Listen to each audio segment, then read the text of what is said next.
Nimeulizwa sana maswali mengi kuhusiana na nyota kwa maana ya kiroho. Wengi wanasema mwalimu, tufundishe, tuelekeze kuhusiana na mfumo wa kiroho. Okay, sawa. Sasa leo nataka niwafundishe, niwaelekeze tu vitu vichache. Sasa hapa niko natembea, lakini nitasimama sehemu. Kwanza tunatakiwa tufahamu, tuelewe kwa ufupi tu, nyota ni mfumo wa kiroho, ambao mfumo wa kiroho kila mwanadamu lazima awe amezaliwa mwezi mmoja wapo katika miezi 12.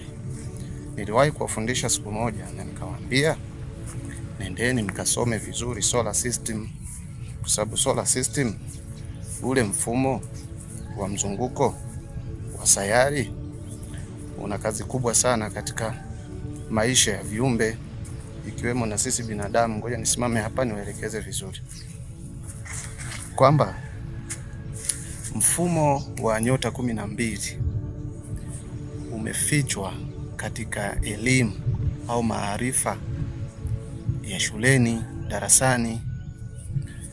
Hii miezi 12 ambayo tunaiona, hii miezi 12 hii, kwa mfano sasa hivi ni mwezi wa kwanza mpaka mwezi wa 12, una siri kubwa, na hiyo siri ni wachache wenye maarifa ambao wanaweza kujua. Sasa wenye maarifa wanafaidika, ambao hawana maarifa wanateseka. Hii miezi 12 haijajileta yenyewe kwamba imejileta tu from nowhere na imekuja tu. Waliounda mahesabu, waliotengeneza kuanzia mwezi huu wa kwanza mpaka wa 12 hawakuwa tu ni watu wa kawaida. Hao walikuwa ni wanajimu, walikuwa ni wanasayansi na wanavyuoni wa unajimu, ndio waliopangilia mfumo wa miezi 12. Tukirudi katika kalenda ya Gregorian, tukirudi katika kalenda zingine za Kiislamu, waliounda hizo mifumo ya miezi ni wanajimu, wanasayansi wa kiimani, wa kiroho. Kwa sisi tunaisoma darasani kama mifumo ya kawaida ya maisha ya kuishi, lakini waliyaunda hiyo mifumo walijua walikuwa wanamaanisha nini katika mfumo wa kiroho.